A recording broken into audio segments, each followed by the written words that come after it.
Hai Sobat Rebahan, selamat datang di channel hiburan kamu rebahan. Admin akan membacakan kelanjutan sebuah cerita novel yang sangat seru, yang sangat menghibur, yang sangat layak untuk diikuti dari awal hingga akhir. Sebuah cerita novel yang berjudul The Story of Yi-chan. Tetapi sebelum melanjutkannya, pastikan kalian sudah subscribe channel ini dan aktifkan lonceng notifikasinya agar tidak ketinggalan jika admin upload video terbaru. Jika kalian menyukai cerita seperti ini, jangan lupa like, jika berkenan share juga ke teman-teman lainnya agar teman-teman lainnya juga mendapatkan informasi dan hiburan di channel ini. Baik, kita lanjutkan di part ke 547 bertepatan dengan bab ke 2649. Heiji-Kyu langsung merasa malu saat mendengarnya. Yi-chan sudah merasa malu karena Yi-chan membelikan pakaian dalam untuknya. Dia merasa lebih malu lagi karena Yi-chan tiba-tiba menanyakan hal ini. Yang membuatnya kesal adalah modelnya yang Yi-chan belikan sama sekali tidak bisa dipakai. Bra di tubuhnya masih tergantung di dalam. Perasaan ini sangat menderita. Tapi Heiji-Kyu tahu kalau Yi-chan tidak sengaja, meskipun dia merasa kesal, tapi bukan marah kepada Yi-chan. Selain itu, dia adalah orang yang telah menyelamatkannya. Oleh karena itu, dia berkata, itu lumayan. Yi-chan bertanya tanpa sadar, apakah kamu yakin? Bukankah kaitnya terlepas? Heiji-Kyu sangat malu dan bertanya dengan kaget, kamu, bagaimana kamu bisa tahu?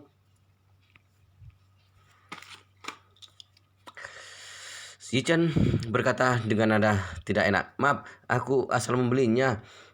Jika tidak begitu, jika tahu begitu, aku akan membelikan ukuran yang besar karena ukuran lebih besar pasti tidak terlalu bermasalah.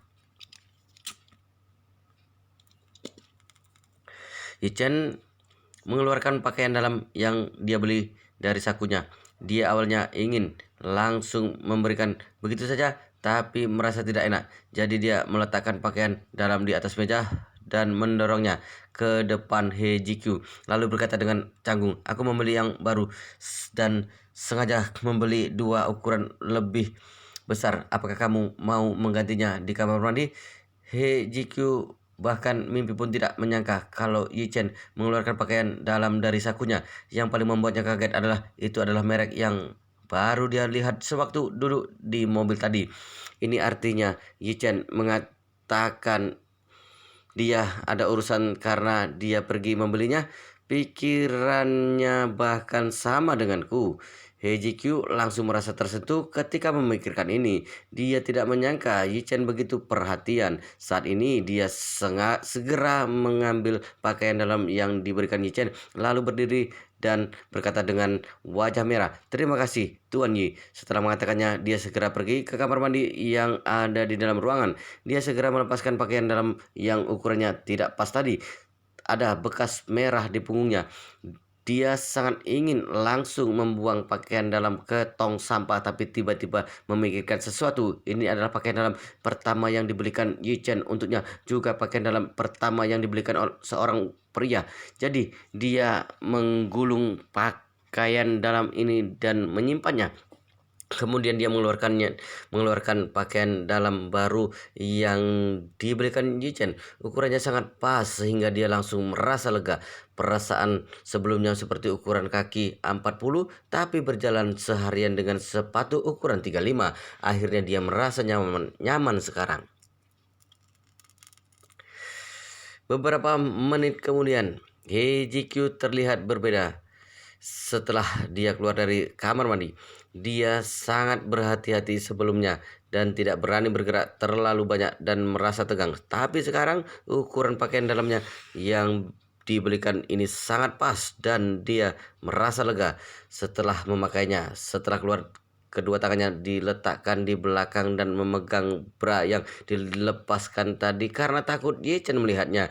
Masalahnya adalah gaun channel yang dibelikan Yi-chan untuknya tidak mempunyai saku, jadi dia tidak tahu harus meletakkan pakaian dalam di mana sehingga hanya bisa menyembunyikannya di belakang. Heiji-Kyu berkata dengan malu ketika melihat Yi-chan. Tuan Yi, terima kasih. Yi-chan tersenyum dan berkata dengan serius, tidak perlu, apakah yang ini pas?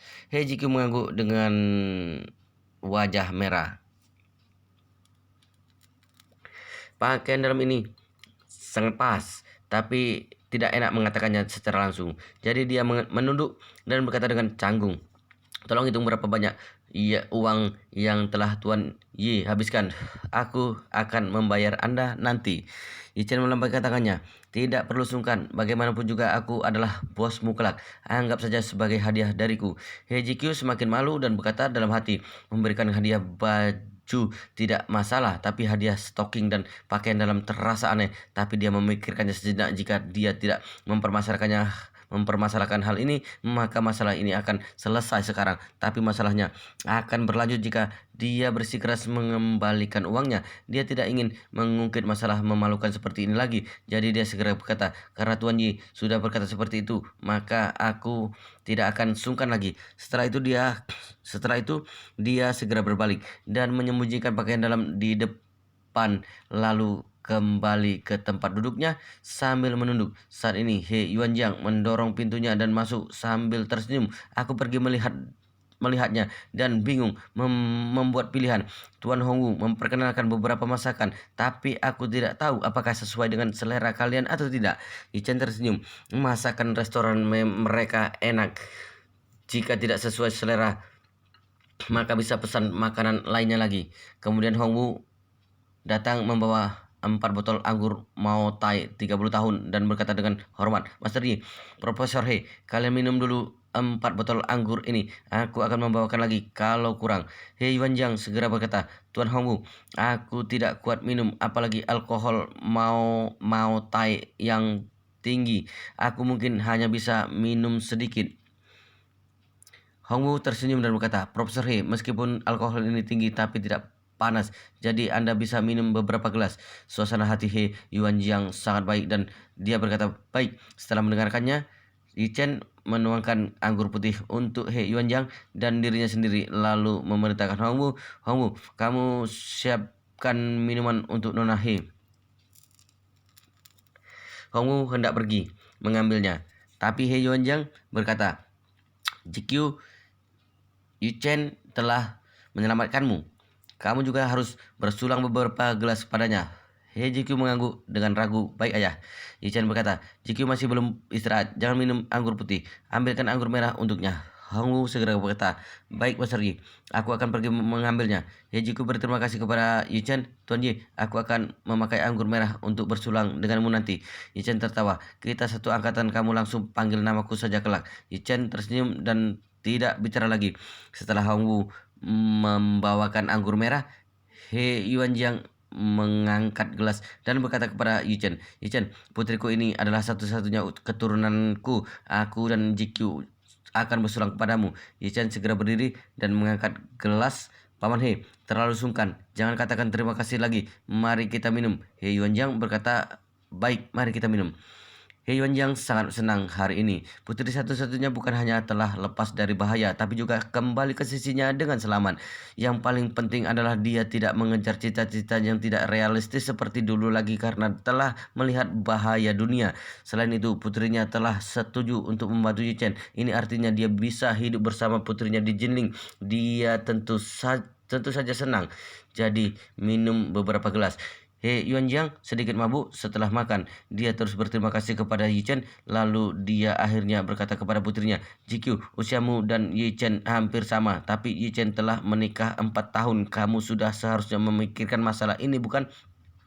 He Ji Kyu minum setengah botol anggur merah meskipun tidak mabuk, tapi wajahnya sudah merah. Mendengar ayahnya tiba-tiba mengungkit masalah pernikahan, dia berkata dengan malu, "Ayah, masalah ini tidak perlu buru-buru. Anda banyak teman seusiaku yang masih sekolah. Tidak masalah juga meskipun menikah di usia 30-an." Kemudian dia teringat kalau dia pernah berbohong kepada ayahnya dan buru-buru berkata, "Selain itu, bukankah aku sudah memberitahumu kondisiku?" He Yuanjiang melihatnya selama belasan detik, lalu dia menghela napas. "Meskipun kamu menyukai wanita, kamu sudah seharusnya mencari pacar wanita di usia seperti ini." He Jiku tidak menyangka kalau ayahnya akan berkata seperti itu di depan Yi Chen sehingga dia tidak tahu harus menjawab apa. Yi Chen tiba-tiba ingat kalau He Yuanjiang pernah mengatakan kalau sikap putrinya sangat memberontak dan orientasi seksualnya agak berbeda. Ketika mengingat ini, Yi Chen teringat dengan dua orang wanita lainnya yang menjadi sandera di Suriah. Jadi dia bertanya, GQ, kedua wanita yang ada di Suriah bukan pacarmu bukan? GQ tercengang saat mendengarnya dan baru sadar kembali beberapa saat kemudian, lalu dia berkata dengan malu, "Tuan Yi, apa maksudmu? Mereka adalah teman kuliahku. Mana mungkin pacarku?" Dia tidak menduga. Yi Chen bernapas lega setelah mendengarnya. "Baguslah kalau begitu. Kalau bukan." He Yuanjiang minum segelas anggur. Saat ini dia mengangkat tangan ke atas dan berkata, "Sebenarnya pikiran ayah sudah terbuka sekarang. Di dalam kehidupan masyarakat saat ini, masalah ini sudah sangat biasa. Banyak negara yang melegalkan pernikahan sejenis, salah satunya Amerika. Jika kamu mau menemukan pasangan hidupmu, kamu bisa menikah di Amerika." He GQ sangat malu dan segera berkata, "Aduh, aku rasa kamu pasti sudah mabuk. Kamu jangan minum lagi." "Aku tidak mabuk." He Yuanjiang berkata dengan serius. "Sebenarnya aku sudah lama ingin mengatakan ini, tapi tidak ada kesempatan. Kebetulan kamu pulang dengan selamat hari ini, maka aku harus mengatakannya hari ini." Kemudian dia berkata lagi tanpa menunggu He GQ menjawabnya, "Ayah benar-benar berharap kamu bisa sehat dan selalu dan bahagia, tapi bukan hidup seperti kemauanku. Hidup ini singkat, kamu jalani sesuai kehendakmu saja." Ketika mengatakan ini, dia menuangkan segelas anggur untuk dirinya sendiri, lalu langsung menghabiskan dan berkata, "Ayah, sudah memperhatikan beberapa gadis luar negeri yang mempunyai kondisi yang sama denganmu. Aku menemukan kalau hidup mereka juga sangat bahagia serta mendapat pengertian dan dukungan dari teman dan keluarganya. Bahkan ada yang sudah menikah secara hukum dan hidup bersama secara terang-terangan. Bahkan banyak pasangan dengan kondisi seperti ini memakai metode tabung reaksi untuk meneruskan keturunan. Aku rasa ini adalah solusi yang sangat baik. Di satu sisi bisa memenuhi kebutuhan orang-orang dengan kondisi seperti kalian, tapi juga bisa meneruskan keturunan. Satu dayung dua pulau terlewati, bukan?" He GQ sudah tidak bisa mengatakan apa-apa. Dia benar-benar tidak menyangka kalau ayah terus berpikir kalau dia seorang gadis dengan orientasi seksual berbeda. Sebenarnya itu hanyalah kata-kata untuk membungkam ayahnya di masa pemberontakan.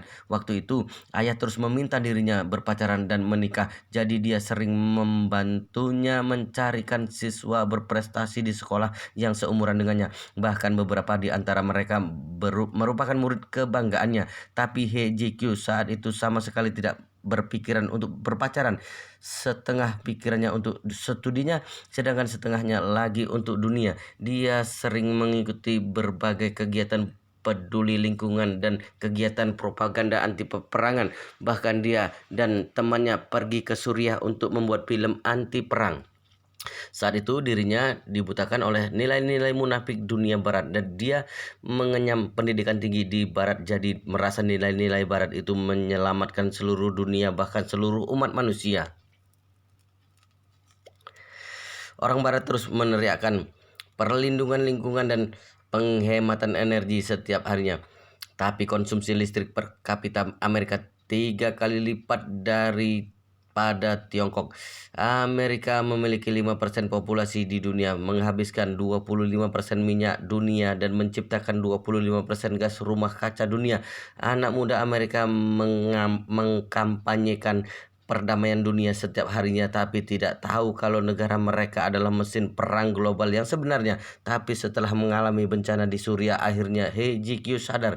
Dia akhirnya mengerti kalau hal pertama yang harus dilakukan adalah mencari tahu seperti apa dunia nyata itu. Saat ini orang Tiongkok hidup tenang dan melakukan segala upaya untuk membuat hidup lebih baik. Pada saat yang sama juga tidak mengirim pasukan untuk menyerang negara lain dan memicu perselisihan. Ini adalah nilai universal yang sebenarnya. Setelah dia sadar mengenai hal ini, dia sedikit banyak bisa mengerti dengan kerja keras ayahnya selama ini.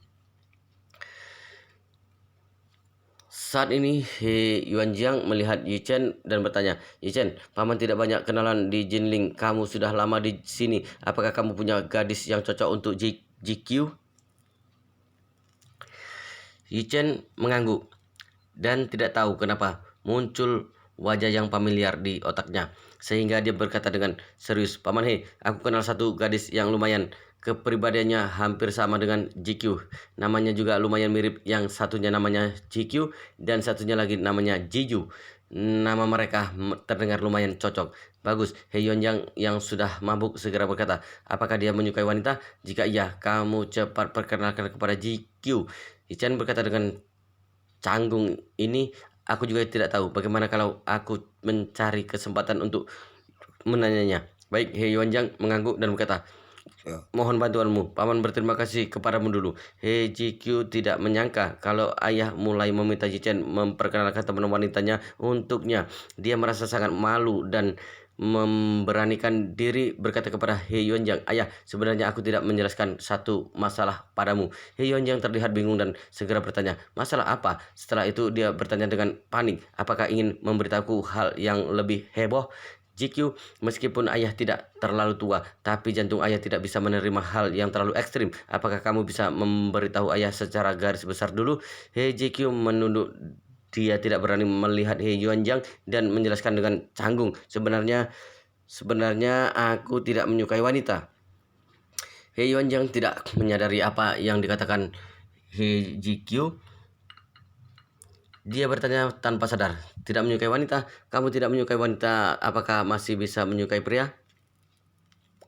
He Ji-Q tidak menyangka, ayahnya telah terlihat kaget saat mendengarnya. Sehingga dia bertanya, ayah, menurutmu aku menyukai pria atau wanita? He Yuanjang langsung terlihat senang dan berkata, dari sudut pandang seorang ayah tentu saja kamu menyukai pria. Setelah itu dia segera melihat Ji-Chen dan berkata, Ji-Chen, lupakan saja wanita yang bernama Jiyu itu. Kalau kamu mengenal pria muda tampan, tolong kenalkan kepada GQ. Ji-Chen tersenyum dan mengangguk. Baik, aku akan lebih memperhatikan hal ini. Hei GQ berkata dengan malu, ayah, aku masih belum punya rencana ini dalam waktu dekat ini. Tuan Yi telah mengambil resiko besar menyelamatkanku, maka aku harus fokus pada pekerjaan dulu. Tunggu 2 tahun dulu, baru memikirkan masalah cinta. He Yuanjang terlihat tersenyum dan berkata, aduh, aku sudah bisa tenang selama kamu mengatakan kalau kamu menyukai pria. Tidak masalah menunggu 2 tahun lagi, ayah tidak buru-buru. Setelah itu dia menuang segelas anggur lagi dan berkata kepada Yichen, Yichen, temani paman minum segelas lagi. Hari ini benar-benar kebahagiaan ganda. Tentu saja Jajan tahu kenapa He Yuanjang merasa senang. Dia mengangkat gelas dan berkata, karena paman He senang, maka aku akan menemanimu minum. Kemudian He Yuanjang semakin mabuk. Setelah makanannya hampir selesai, dia sudah hampir tidak sadar karena sudah makan dan minum. Yichen berkata kepada He GQ, sampai di sini dulu hari ini. Aku akan meminta Hongwu mengantarkanmu dan paman pulang ke rumah. Istirahatlah yang baik setelah sampai di rumah. He GQ mengangguk pelan dan bertanya, Tuan Ji, apakah kamu ada waktu malam ini? Aku ingin mentraktirmu makan untuk mengucapkan terima kasih kepadamu. Yichen melambaikan tangan, jangan hari ini. Kamu istirahatlah 2 hari ini. Kita janjian lagi nanti sekalian membicarakan masalah angkutan laut. He GQ berkata, baik, aku akan menunggu kabar darimu. He Yuanjang yang mabuk berkata, Yichen, kamu benar-benar dewa penyelamat paman. Perusahaan pengiriman lautmu ini, katakan saja jika membutuhkan bantuan apapun dari paman. Yichen mengangguk dan berkata, baik paman. He, Anda tenang saja, aku pasti akan merepotkanmu kelak. He Yuanjang segera membantahnya. Merepotkan apanya? Apakah ini bisa disebut merepotkan? GQ harus merepotkan bantuanmu kelak. Anda ini anak ini pintar dan berpengetahuan banyak, tapi kurang pengalaman. Aku takut dia melakukan kesalahan. Jadi kamu harus ajari dia kelak. Berikan pujian kalau kerjanya bagus dan marah saja kalau tidak bagus. Yichen berkata, paman He, aku percaya GQ pasti bisa melakukan dengan baik. He Yuanjang berkata penuh terima kasih. Baguslah kalau seperti itu. Setelah itu dia melihat Yichen dan tiba-tiba menghela nafas. Kamu menikah terlalu muda. Jika tidak bisa menjadi menantuku, sehingga aku tidak perlu mengkhawatirkan dia lagi. Wajah He Ji-Q langsung memerah dan berkata, ayah, apa yang Anda katakan? He Yuanjang berkata, aku minum terlalu banyak dan mengeluh sedikit.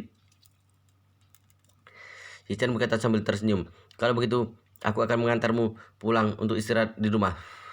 Kemudian Yichen memanggil Hongwu lalu memintanya mengantarkan He Yuanjang dan He GQ pulang ke rumah. Setelah mobil Hongwu pergi, Ye Chen merasa bingung. Dia tidak tahu harus pulang ke rumah atau kembali untuk istirahat di Hotel Buckingham Palace.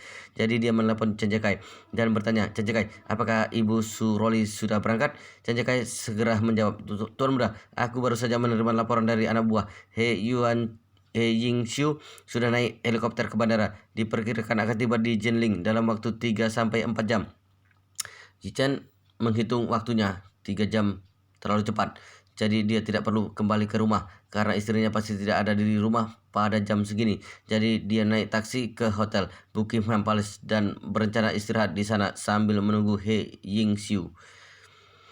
Pada saat yang sama, bila keluarga Su Shaodao, Su Chengpeng tidak mendapat kabar dari Su Shaodao sehingga merasa cemas. Seharusnya Su Shaodao pergi bertemu dengan Ito Yuhiko pagi ini dan sudah lewat waktu makan siang. Sekarang, tidak peduli pembahasan dengan Ito Yuhiko berjalan lancar atau tidak, dia seharusnya memberikan laporan. Oleh karena itu, dia mengeluarkan ponsel dan menelepon Su Shaodao. Terdengar suara pemberitahuan dingin dari sana. "Maaf, nomor yang Anda hubungi sedang tidak aktif." Su Chengpeng langsung merasa kaget. Gawat, dia berkata, pasti telah terjadi sesuatu kepada Su Shaodao.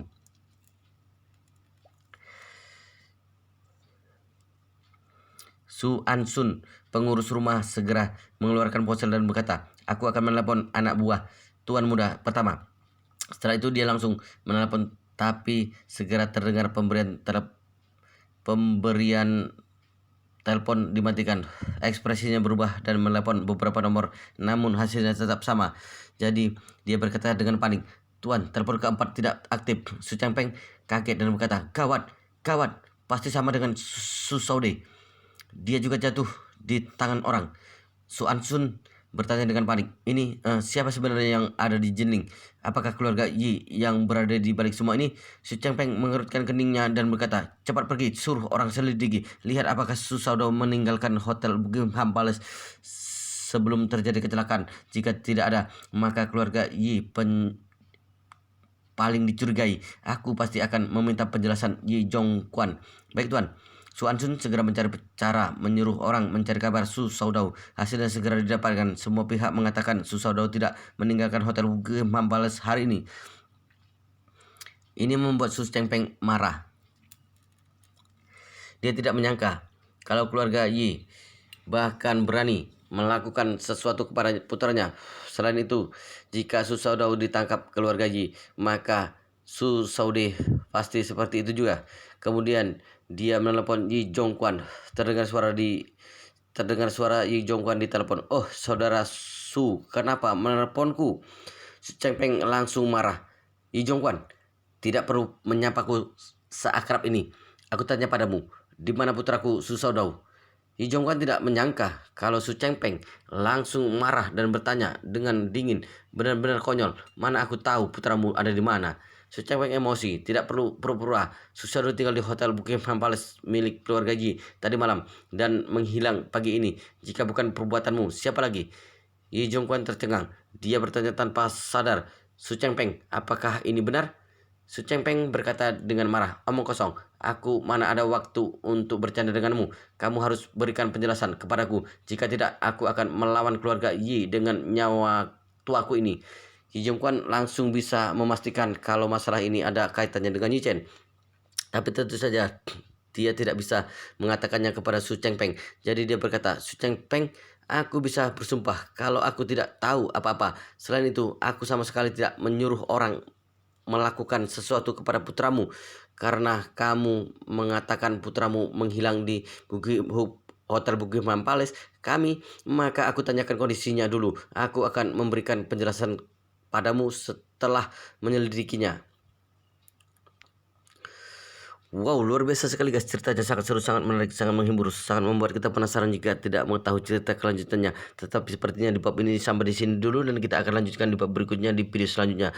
Pastikan kalian sudah subscribe channel ini dan aktifkan lonceng notifikasinya agar tidak ketinggalan jika admin upload video terbaru. Jika kalian menyukai cerita seperti ini, jangan lupa like, jika berkenan share juga ke teman-teman lainnya agar teman-teman lainnya juga mendapatkan informasi dan hiburan di channel ini. Baik, kita lanjutkan di bab berikutnya di video selanjutnya.